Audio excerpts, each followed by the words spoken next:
ஒருவேளை மகாவிஷ்ணு அவர்களையும் ஈடு நெருங்கி கொண்டிருந்ததா? அதனால தான் மகாவிஷ்ணு இந்த முடிவு எடுத்தார். Next question. என்ன ப்ராப்ளம்னு கேக்குறேன். யார் கூட என்னமோ தொடர்புல இருந்துட்டு போறேன். ஏதாவது சமூகத்துக்கு ஏதாவது பிரச்சனை பண்றேன்னா உங்க ஆசையே பல நாள் கடையை மூடிட்டேன்ல. என்ன பிரச்சனை இப்போ உங்களுக்கு? உங்களுக்கு நீங்க என்னமோ பண்ணிட்டு போங்க. நான் இப்ப சுயநலமா தான் இருக்கேன். Yes, I am selfish now. சுயநலம் சார்ந்துதான் இந்த முடிவை எடுத்திருக்கிறேன். ஆனா நம்ம யாருக்காக இவ்வளவு தூரம் போராடுறோமோ அவர்களிடமே வந்து பாத்தீங்கன்னா பெரிய மாற்றங்கள் இல்லை. இதை நான் வெளிப்படையாவே சொல்லணும்னா என்னோட கண் கூட ஏங்க டெல்லிக்கு போனாவே அரசியலுக்கு தான் போகணுமா? என்னங்க கூத்தா இருக்கு, கொடுமையா இருக்கு. இளைய பாரதம் நேயர்களுக்கு வணக்கம். இன்று நம்மோடு இணைந்திருக்கும் சிறப்பு விருந்தினர் ஆன்மீக சொற்பொழிவாளர் திரு மகாவிஷ்ணு அவர்கள். வணக்கம் சார். குருவே சரணம். வணக்கம். நீங்க திடீர்னு பரம்பொருள் ஃபவுண்டேஷனை க்ளோஸ் பண்றேன் அப்படின்னு சொல்லியிருக்கீங்க, பண்ணிட்டீங்க. அண்ட் உங்களோட யூடியூப் தளமும் இல்லாம இருக்குது. ஸோ க்ளோஸ் பண்ண உடனே எதுக்காக க்ளோஸ் பண்ணீங்கன்ற ஒரு கொஸ்டின் நீங்க எக்ஸ்பிளைன் பண்ணியிருந்தாலும் ஸ்டில் அது நீங்க இப்போ சொன்னா நல்லா இருக்கும். அண்ட் அதை க்ளோஸ் பண்ணிட்டு நீங்க உடனே டெல்லிக்கு போயிருக்கீங்க. அதனுடைய நோக்கம் என்ன? பரம்பொருள் ஃபவுண்டேஷனை க்ளோஸ் பண்ணிட்டு அரசியல சேர போறாரு மகாவிஷ்ணு அப்படின்ற மாதிரியான பேச்சுக்கள் கேட்கப்படுது. ஏங்க டெல்லிக்கு போனாவே அரசியலுக்கு தான் போகணுமா? என்னங்க கூத்தா இருக்கு, கொடுமையா இருக்கு.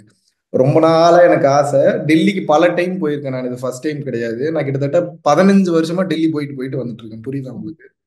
அங்க எனக்கு நிறைய பிசினஸ் கனெக்ட்ஸ் இருக்கு. நான் முன்னாடி இருக்கக்கூடிய பிசினஸ் கனெக்ட்ஸ் இருக்கு. அது போக நிறைய ஃபாலோவர்ஸ் இருக்காங்க. அது போக பாத்தீங்கன்னா அங்க இருக்கக்கூடிய மினிஸ்ட்ரி ஆஃப் ஆயுஷ்ல பாத்தீங்கன்னா எனக்கு தெரிந்த க்ளோஸ் ஆன பீப்புள்லாம் இருக்காங்க. அவங்க எல்லாம் நான் ரெகுலரா இங்க வந்தேன், அவங்க என்னைய பார்ப்பாங்க, நான் அங்க போனா அவங்கள பார்ப்பேன். இதெல்லாம் பல வருட காலமாக இருந்து வரக்கூடிய ஒரு விஷயம் தான். ஸோ நீங்க இதையும் போட்டு எதுவும் முடிச்சு போட்டுக்க வேண்டாம். எனக்கு ரொம்ப நாளாவே உண்மையாவே அங்க இருக்கக்கூடிய மலை முருகன் கோவில்னு சொல்லிட்டு ஒண்ணு இருக்கு. ஆமா, அது ரொம்ப பவர்ஃபுல்லான ஒரு கோவில் அது. சோ அன்னைக்கு சனி மகா பிரதோஷம் வேற. சோ சனி மகா பிரதோஷம் அங்க இருக்கக்கூடிய முருகனை தரிசிக்கணும் அப்படின்ற ஒரு காரணத்தினால அது பாருங்க, என்னோட வாழ்க்கை எப்பயுமே சரணாகதி நிலையில இருக்கும்போது நான் கேஷுவலா பண்றது எல்லாமே ஒன்னோட ஒண்ணு லிங்காவே இருக்கும். ஆக்சுவலா இந்த உலகத்துல பண்றது எல்லாமே ஒன்னோட ஒண்ணு லிங்கோட தொடர்புலதான் இருக்கு. நமக்கு தான் அது புரியறது இல்ல. சோ ஃபவுண்டேஷன் க்ளோஸ் பண்ணதுக்கு உண்டான ஒரு மாபெரும் காரணமாக வெளிப்படையாவே சொல்றேனே, மறைச்சு வச்சு பேசுறதுக்கு என்ன இருக்கு? இன்னும் 100 முறை கூட நான் சிறை செல்ல தயார் நிலையில் இருக்கிறேன் மக்களுக்காக. அது ஒரு பெரிய விஷயமே இல்லை. அங்க இருந்து நான் ஆஸ்திரேலியால இருந்து கிளம்பி வரும்போது கூட எனக்கு தெரியும் கைது பண்ண போறாங்கன்னு தெரியல. நான் ஏன் ஏபி கூட போடாம வரேன். அது ஒரு பெரிய விஷயமே இல்லை. ஆனா நம்ம யாருக்காக இவ்வளவு தூரம் போராடுறோமோ அவர்களிடமே பாத்தீங்கன்னா பெரிய மாற்றங்கள் இல்லை. இதை நான் வெளிப்படையாவே சொல்லணும்னா என்னோட கண் கூட நாம் தகுதி இல்லாத பல நபர்களுக்கு மிகவும் சக்தி வாய்ந்த யோக ரகசியங்களை வெளிப்படுத்தி விட்டோம் என்ற அந்த ஒரு குற்ற உணர்ச்சி வர ஆரம்பிச்சிருச்சு. காரணம் என்ன அப்படின்னா, மறைபொருளாகவே இருப்பது எல்லோருக்குமே ரொம்ப ரொம்ப நல்லது.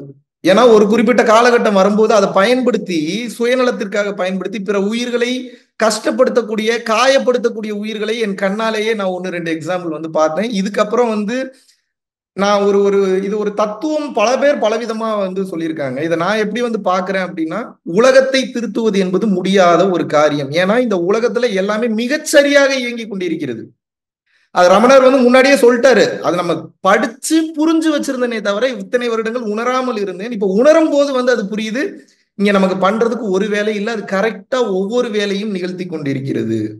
கேஸும் அதுவே போடுது, அதுவே வாதாடுது, அதுவே தீர்ப்பு கொடுக்குது, அதுவே பாத்தீங்கன்னா பெயில்ல வருது, அதுவே ஜெயிலுக்குள்ள போகுது, அப்புறம் மறுபடியும் வெளியே வருது, அதுவே அரெஸ்ட் ஆகுது, அதுவே தூக்கு தண்டனைக்கு போகுது, அதுவே அப்புறம் தத்துவத்தை சொல்லுது. எல்லாமே அதுதான். இங்க இது பல குழப்பத்தை ஏற்படுத்தும். பட் என்னுடைய புரிதல்ல நான் என்ன உணர்றேன் அப்படின்னா, சோ முதல்ல நம்ம என்னதான் ஜீவகாருண்ய ஒழுக்கத்தை போதித்து பயிற்சியை சொல்லி கொடுத்தாலும் சரி, இந்த குறிப்பிட்ட பயிற்சி நிலைகள் நம்ம தொடர்ச்சியா பண்ணும்போது ஒரு சில சூப்பர் நேச்சுரல் எபிலிட்டிஸ் அப்படின்றது ஒரு ஹியூமனுக்கு வர ஆரம்பிச்சிருது. அது ரொம்ப காமனாவே நடக்கும்.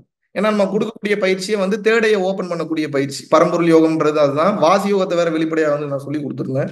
சோ அதை நிறைய பேர் மிஸ்யூஸ் பண்றாங்க அப்படின்ற அந்த தகவலை என்னால நேரடியாக பார்க்க முடிந்தது. என் கண் கூட ஒரு சில இடங்கள்ல பார்க்க முடிந்தது. அதனால இந்த சமுதாயம் மிகச் சரியாக தான் சென்று கொண்டிருக்கிறது. இதுல நான் ஏதாவது பண்ணா அது மிகப்பெரிய பாதிப்பை ஏற்படுத்தி விடும் என்ற ஒரு காரணத்திற்காக இதனால்தான் சித்தர்கள் மறைபொருள் ரகசியங்களாக வைத்து விட்டு சென்றார்கள் என்று தோன்றுகிறது. வள்ளல் பெருமான் பல காரணங்களுக்காக ரகசியங்களை வெளிப்படையா அவர் எழுதி வைத்து விட்டு சென்றிருக்கிறார். நான் வள்ளலார் அல்ல. சோ இதுக்கப்புறம் உங்களுக்கு இந்த ஞான விளக்கம் பொக்கிஷம் தெரிஞ்சுக்கணும்னா திருவருட்பாவை எடுத்து படிக்க வேண்டுகிறேன். அதுக்கு மேல ஒரு ஞான விளக்கம் இல்ல. அதை தாண்டி நான் ஒண்ணு சொல்லல. அதுல இருக்கிற விஷயம், திருமந்திரத்துல இருக்கக்கூடிய விஷயம், அதுல இருந்ததுதான் எடுத்து சொன்னேன். இன்னும் என்னப்பா டக்குன்னு வீடியோ இப்படி டெலீட் பண்ணிட்டேன்னு கேட்டா ஆரம்பத்துல நான் சொல்லிட்டு வந்தாதான் என்ன நம்பாதீங்க. நான் என்ன சொன்னோனோ அதை மட்டும் புடிச்சுக்கோங்க. பயிற்சி நீங்க இப்போ மனப்பாடம் பண்ணியிருந்தீங்க, நான் சொல்லி கொடுத்தது உங்களுக்கு புரிஞ்சதுன்னா இப்ப எதுக்கு உங்களுக்கு வீடியோ? அப்ப you are addicted to me, you are not addicted to the content which I have shared. அப்படிதானே? அதுல இருக்கக்கூடிய தத்துவத்தை தானே புரிஞ்சுக்கணும். அந்த வீடியோ பார்த்தா தான் எனக்கு தூக்கத்துல இருந்தே எழுறேன். அதுவே ஒரு பெரிய அடிக்ஷனாக வந்து மக்கள் கிட்ட ஆகிட்டதை வந்து என்னால வந்து பார்க்க முடிகிறது. ரெண்டாவது வந்து பாத்தீங்கன்னா, இறைவன் ஒவ்வொரு அனுபவத்தை கொடுத்து ஒவ்வொருத்தனையும் வந்து திருத்திட்டு வர்றாரு. நம்ம அந்த அனுபவத்தை கொடுக்க விடாம ஞானத்தை கொடுத்து மாத்தி விட்டுறோம். தகுதி இல்லாத நபர்களுக்கு சொல்லி கொடுத்துறதுனால அவன் என்ன பண்றான் அப்படின்னா, அந்த அனுபவத்தை பெறாம ஷார்ட் ரூட்ல வெளியே வந்துடுறான். வெளியே வந்துட்டு மறுபடியும் நிறைய தவறுகளை செய்கிறான். இதனாலதான் 12 வருஷம் அவனுக்கு டிசிப்ளின் சொல்லி கொடுத்து அதுக்கப்புறம் வந்து இந்த யோக ரகசியத்தை வந்து சொல்லி கொடுத்தார்கள். இது என் வரலாற்றில் செய்த மிகப்பெரிய தவறாக வந்து நான் வந்து கருதுகிறேன், வெட்கப்படுகிறேன், தலை குனிகிறேன். அதனால எனது ஐடென்டிட்டிஸ் எல்லாத்தையுமே அழிக்கணும்னு முடிவு பண்ணிட்டேன். அது யாருக்கு உண்மையாவே இந்த ரகசியங்கள்லாம் தெரிஞ்சுக்கணும்னு விருப்பம் இருக்கும், உண்மையாவே இறைவன்னா யாருன்னு புரிஞ்சுக்கணும்னு விருப்பம் இருக்கும், நான் ஏன் இவ்வளவு கஷ்டப்படுறேன், நான் ஏன் இவ்வளவு அவஸ்தைப்படுறேன், எனக்கு ஏன் இவ்வளவு அசிங்கம் நடக்குது, எனக்கு ஏன் இவ்வளவு அவமானம் நடக்குதுன்ற கேள்வி யாருக்கு உதிக்கிறதோ அவங்க எங்க போய் தேடி கண்டுபிடிக்கணுமோ அங்க போய் தேடி கண்டுபிடிக்கட்டும். உங்களை இன்னும் அப்படி நட்டாத்துல கூட நான் விட்டுட்டு போலன்னு தான் சொல்ல முடியும். ஏன்னா 2500 வீடியோல நான் பேசின மொத்த கண்டென்ட்டையும் ஷார்ட் லிஸ்ட் பண்ணி சுருக்கமா 50 பேஜ்ல ஒரு புக் எழுதி, பேராசைகளை கட்டி இறைவனை அணைத்து முக்தியை முத்தமிடுன்னு சொல்லிட்டு ஒரு புக்காகவும் வெளியிட்டுட்டேன். ஸோ அந்த லிங்க் வேணா நீங்க உங்களுக்கு நான் கொடுக்க சொல்றேன். நீங்க வேணா அந்த புக்கோட லிங்கை கீழே ஷேர் பண்ணுங்க, கமெண்ட்லயும் பின் பண்ணி விடுங்க. நிறைய பேர் அதை படிச்சு வந்து புரிஞ்சு தெரிஞ்சுக்கிட்டோம். ஒன்னும் நான் இல்லாதெல்லாம் சொல்லல, ஆல்ரெடி இருக்கிற விஷயத்த இன்னும் கொஞ்சம் ஆழமா வந்து சொல்லியிருக்கேன். ஆக மொத்தம் ஒண்ணு தெரிஞ்சுக்கலாம், உண்மையான அருள்நிலை என்பது எந்தவித அமைப்புகளும் இல்லாமலேயே இயங்குகிறது. அப்ப அமைப்புகள் நடத்திட்டு இருக்கிறவங்கள தப்பான்னு கேட்டா அது அப்படி கிடையாது, அதுவும் டிசைன்ல இருக்கு. அப்ப நீ இதை விட்டுட்டு போறியாடா அப்படின்னு கேட்டா இதுவும் டிசைன்ல இருக்கு. என்னடா அப்புறம் இப்படி பேட்டி கொடுக்குறியாடான்னு கேட்டா இதுவும் டிசைன்ல இருக்கு. இப்ப என்னை பார்த்தா மென்டல் மாதிரியே இருக்குல்ல. கண்டினியூ, அடுத்த கேள்வி கேளுங்க, உங்களுக்கு பதில் கிடைச்சிருக்கும்னு நினைக்கிறேன். அதாவது everything happens for reason and இந்த கணத்துல இது நடக்குது அப்படின்றத வந்து நீங்க ஏற்றுக்கொள்கிறீங்க. ஏத்துக்கிட்டு தான் ஆகணும், உங்களுக்கு வேற வழி இல்லைன்றேன். அதுல உங்களுக்கு முரண்பாடு வந்ததுன்னா ரொம்ப கஷ்டப்படுவீங்க. புரியுதா பேசுறது? நீங்க வந்து இப்ப நான் கேட்டிருந்தேன் டெல்லி போயிருந்தீங்க அப்படின்ற விஷயம். ஸோ அதை அப்படியே எடுத்துட்டு பார்த்தா மகாவிஷ்ணு அவர்கள் சிறை சென்று வந்த பிறகு அவர் வந்து அரசியல் ரீதியாக வந்து பாஜகவோட கொஞ்சம் க்ளோஸா இருக்காரோ அப்படின்ற மாதிரி ஒரு பேச்சு அடிப்படையில். நான் பாஜகவோட க்ளோஸா தாங்க இருக்கேன். என்னங்க இப்போ பாஜகவோட க்ளோஸா இருக்கேன்? இந்த உங்க சேனலை நடத்தக்கூடிய மிஸ்டர் கார்த்திக் கோபிநாத், ஐடி விங்கினுடைய மாநில துணைத் தலைவர் தானே, அவர் எனக்கு ரொம்ப ரொம்ப நெருங்கிய நண்பர், ரொம்ப ரொம்ப க்ளோஸா இருக்கேன். அதுக்கு உங்க கூட மட்டும் க்ளோஸா இல்ல, டிஎம்கேவோட க்ளோஸா இருக்கேன், ஏடிஎம்கேவோட க்ளோஸா இருக்கேன், பாட்டாளி மக்கள் கட்சியில இருக்கக்கூடிய ஒரு சில நபர்களோட க்ளோஸா இருக்கேன். இது போக வந்து பாத்தீங்கன்னா ஹியூமன் ரைட்ஸ் ஆர்கனைசேஷன் சொல்லிட்டு சுந்தரையான்னு சொல்லிட்டு ஒரு ஒரு அவர் ஒரு அமைப்பு, இந்த மாதிரி ஏகப்பட்ட அமைப்புகளோட நல்ல நண்பனா இருக்கு. இதுல என்னங்க தவறு, என்னங்க பிரச்சனை, உங்களுக்கு என்ன ப்ராப்ளம்னு கேக்குறேன். யாரு கூட என்னமோ தொடர்புல இருந்துட்டு போறேன், ஏதாவது சமூகத்துக்கு ஏதாவது பிரச்சனை பண்றேன்னா உங்க ஆசையே பல நாள் கடைய மூடிட்டேன்ல, என்ன பிரச்சனை இப்போ உங்களுக்கு? இப்ப அதாவது எந்த ட்ரேஸுமே இல்லாம ஆயிட்டாரு மகாவிஷ்ணு அப்படின்ற மாதிரி. ஏன்னா நீங்க உங்களுடைய யூடியூப் அந்த பக்கத்தை வந்து முடக்கிட்டீங்க, இன்ஸ்டா எக்ஸ்தலம் இன்னும் இருக்குதுதான். அப்போ நீக்கி விட்டேன், நீக்கி விட்டேன். ஆமா சாரி, நீக்கி விட்டீங்க. இந்த திருக்கரங்களாலதான் பண்ணேன். சோ உங்களை வந்து யாராச்சும் இனிமே வந்து அப்ரோச் பண்ணோம் அப்படின்றப்போ என்ன வழி இருக்கு? எதுக்குங்க வந்து அப்ரோச் பண்றீங்க நீங்க? என்னங்க மறுபடியும் என்னையவே தேடிட்டு இருக்கீங்க? நான் தான் எல்லாத்தையும் நானே காணாம போறதுக்கு வழி தேடிட்டு இருக்கிறேன். கண்டுபிடி, உங்களுக்குள்ள இருக்கு எல்லாமே, எல்லாத்தையும் சொல்லிட்டு அந்த புக் படிங்க. மொத்த ரகசியத்தை இங்கிலீஷ் தமிழ் ரெண்டுலயுமே எழுதியிருக்கேன், படிங்க அதை. இல்ல சார், இப்ப பலரும் வந்து புக் படிக்கிறத விட ஒருத்தங்க நமக்கு அதை சொல்லி கொடுக்கும்போது வேற விதமாக ரிஃப்ளெக்ட் ஆகும். யாரும் இல்ல என்னை பார்த்தா எப்படி தெரியுதுன்னு கேக்குறேன். சொல்லி கொடுக்கும்போது ஏன்டா சொல்லி கொடுக்குறேன்னு கேக்குறீங்க. இதெல்லாம் எங்களுக்கு தேவைப்படவே இல்லையேன்றீங்க. சொல்லி கொடுக்குற நிறுத்திட்டா ஏங்க எங்களுக்கு சொல்லி கொடுக்குற நிறுத்துறேன்றீங்க. இது எப்படி எடுத்துக்கிறது எனக்கு புரியல சத்தியமா. இல்ல 100ல 100 பேரும் அப்படி இருக்கிறது இல்லையா? 50 பேருக்கு அது வேற மாதிரி இருக்கும், இன்னொரு 50% வேற மாதிரி இருக்கும். தேவைப்படுறவங்களுக்காக அது பண்ணலாம் இல்லையா? அதுதான் என்னுடைய உள் சூழ்நிலையை வெளி சூழ்நிலை முடிவு பண்ணக்கூடாதுன்ற மனநிலைக்கு வந்திருக்கேன். புரியுதா? உங்களுக்கு நீங்க என்னமோ பண்ணிட்டு போங்க, நான் இப்ப சுயநலமா தான் இருக்கேன். Yes, I am selfish now. சுயநலம் சார்ந்துதான் இந்த முடிவை எடுத்திருக்கிறேன். என் சொந்த ஆன்ம வளர்ச்சிக்கு உங்களுக்கு போதும், சொல்லி கொடுத்ததெல்லாம் ரொம்ப ஜாஸ்தி. முடிஞ்சா அதை வச்சு கரை தேருங்க. தகுதியான ஆன்மாக்கள் ஆல்ரெடி சொன்னதை வச்சே கரை தேறிடுவாங்க. அப்படி ஒரு வேலை அதை தெரிஞ்சுக்கணும்னு ஆசை இருந்ததுன்னா நல்ல கருணையில தான் பரம்பொருள் யோகிகளை எல்லாத்தையும் வளர்த்திருக்கோம். உலகம் எங்கிலும் இருக்கிறார்கள், அங்கங்க இருக்கிறாங்க. எங்க இருக்காங்கன்னு எனக்கே தெரியாது, எங்கெங்க எப்படி கனெக்ட் ஆயிருக்காங்கன்னே தெரியாது. தேடி கண்டுபிடிச்சு போங்க, தேடுங்க போங்க. முதல்ல யாரு எங்க ஏதுன்னு தெரியாம இருந்து இப்ப ட்ரேஸ் எல்லாம் அழிச்சிட்டேன்ல, ஒவ்வொருத்தரா போய் தேடி கண்டுபிடிங்க போங்க.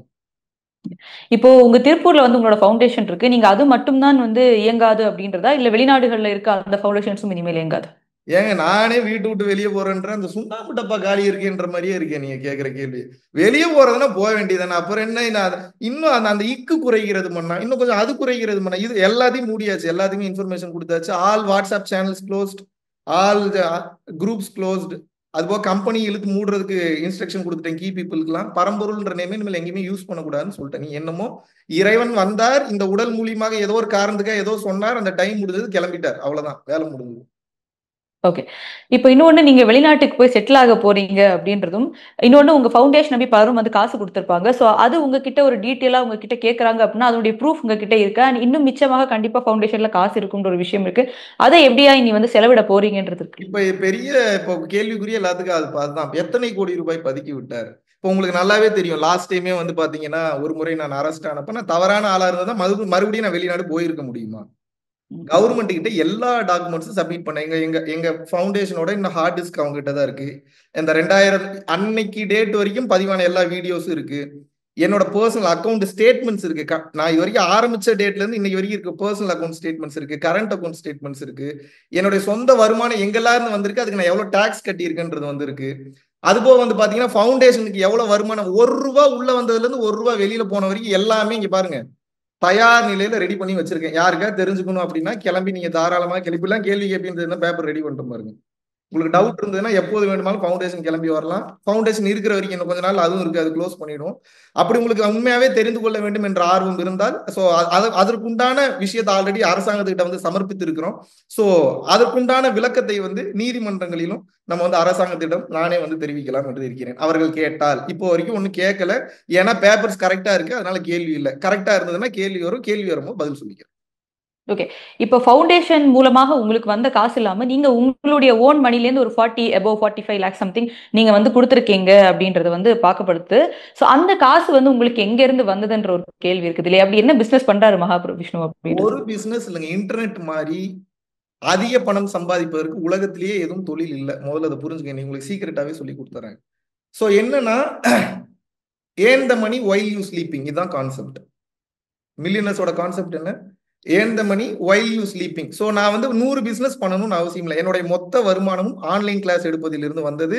அதுக்கு ப்ராப்பரா ஜிஎஸ்டி ஃபைல் பண்ணியிருக்கேன். மந்த்லி வந்து பாத்தீங்கன்னா சில நேரத்தில் 1 lakhsல இருந்து 2 lakhs வரைக்கும் பாத்தீங்கன்னா ஜிஎஸ்டி மட்டுமே பே பண்ணிட்டு வரேன். புரியுதா உங்களுக்கு? ஆவரேஜா என்னோட பேமெண்ட் வந்து பாத்தீங்கன்னா 1 இருந்து 1.5 lakhs வரைக்கும் ஜிஎஸ்டி மந்த்லி பே பண்ணிட்டு வந்துருக்கேன்.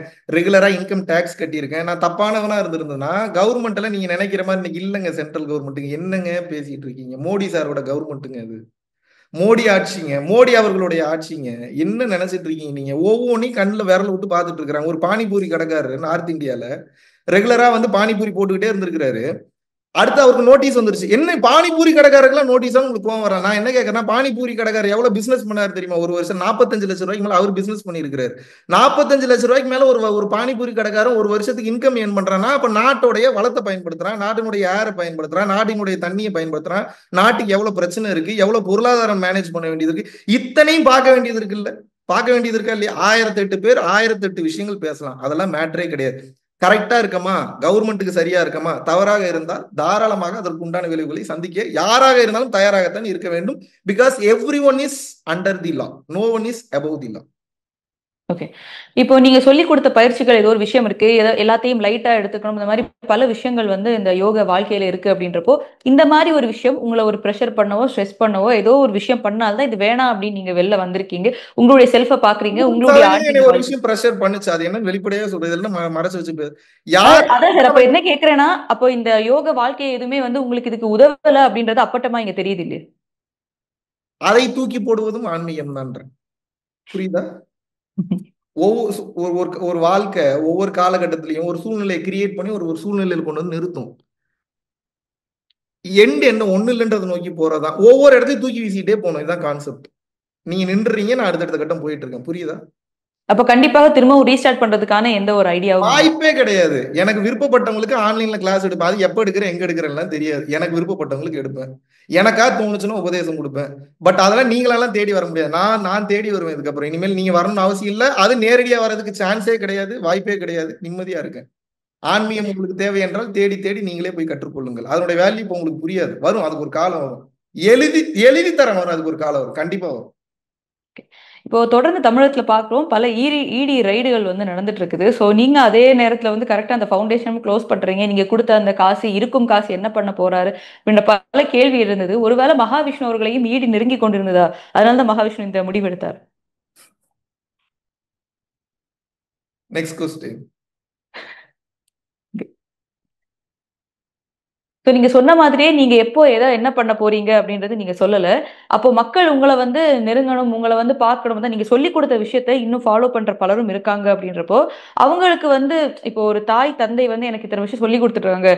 திடீர்னு அவங்க இல்லாம போகும்போது, அது ஒரு விதமான அந்த ஒரு டைம வந்து கோ த்ரூ பண்ண முடியாதுன்னு இருக்கும். அது மாரி ஒருத்தர குருவா நம்ம பார்த்துட்டு வரும்போது ஏங்க காந்தி செத்ததவே மறந்துட்டாங்க. நான்லாம் எந்த மூலைக்கு? ம்.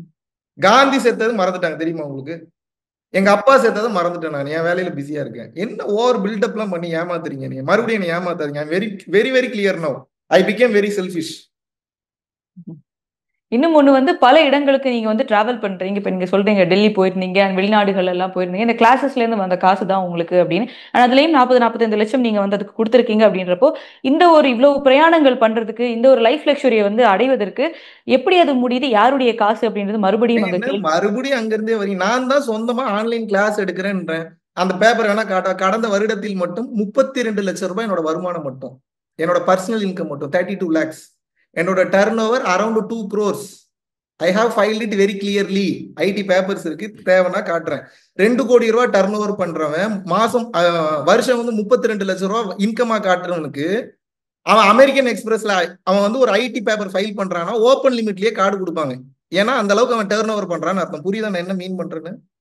If you have a 30 plus lakhs as your income as annually, and if you are going to apply for a credit card in an American Express, you can easily get the open limit. அப்ப அந்த அளவுக்கு இருக்கும்போது என்னால ஏங்க செலவு பண்ண முடியாது? நான் சம்பாதிக்கிறேன், நான் சந்தோஷமா இருக்கேன். What is your problem? So இனிமேல் வந்து மகாவிஷ்ணுவை யாருக்காச்சும் கான்டாக்ட் பண்ணும் அப்படின்னா, நீங்களா நினைச்சால் நல்லா மட்டும்தான் உங்களுக்கு முடியும். புரிஞ்சுக்கங்க. பரம்பொருள் ஃபவுண்டேஷன்றத இப்ப உங்களுக்கு அந்த சீக்கிரட்டையும் சொல்றேன். இது பெருமையா தான் இருக்கு. நீ பெருமையா எடுத்துக்கிட்டாலும் சரி, நீ இதையும் தப்பா எடுத்துக்கிட்டாலும் சரி, கிளியரா சொல்றேன். பரம்பொருள் ஃபவுண்டேஷன்ன்றது தனி ட்ரஸ்ட் அக்கௌண்ட், நல்லா புரிஞ்சுக்கோங்க. மகாவிஷ்ணுன்றது தனி ஒரு கரண்ட் அக்கௌண்ட், நல்லா புரிஞ்சுக்கோங்க. சோ இந்த 2 அக்கௌண்ட்டுக்குமே 2 இன்கம் இருக்கு. வரக்கூடிய டொனேஷன்ஸ்லாம் ட்ரஸ்ட் அக்கௌண்ட்டுக்கு போகுது. இதுல இருந்து மந்த்லி வந்து பாத்தீங்கன்னா செலவே வந்து பல லட்சம் ரூபாய் இருக்கு. நீங்க வந்தீங்கன்னா உங்களுக்கு தெரியும். இதுல வரக்கூடிய விஷயம்லாம் என்னோட பர்சனல் எக்ஸ்பென்ஸ். இதை நான் தூக்கி போட்டு எரிக்கலாம், கொளுத்தலாம், யாருக்காவது சும்மா கொடுக்கலாம், தான தர்மம் பண்ணலாம், ப்ராப்பர்ட்டி வாங்கலாம், எது வேணாலும் பண்ணலாம், சொந்த வருமானம். ஆனா எனக்கு சொந்த வந்த வருமானத்துக்கே என்னன்னா என் பேர்ல இப்போ வரைக்கும் ஒரு ப்ராப்பர்ட்டி கூட கிடையாது, தெரியுமா உங்களுக்கு? உடனே கேட்கலாம், பினாமி பேர்ல வச்சிருக்காரு. யார் பேர்லயும் இல்ல, எதுவுமே என் பேர்ல இல்ல.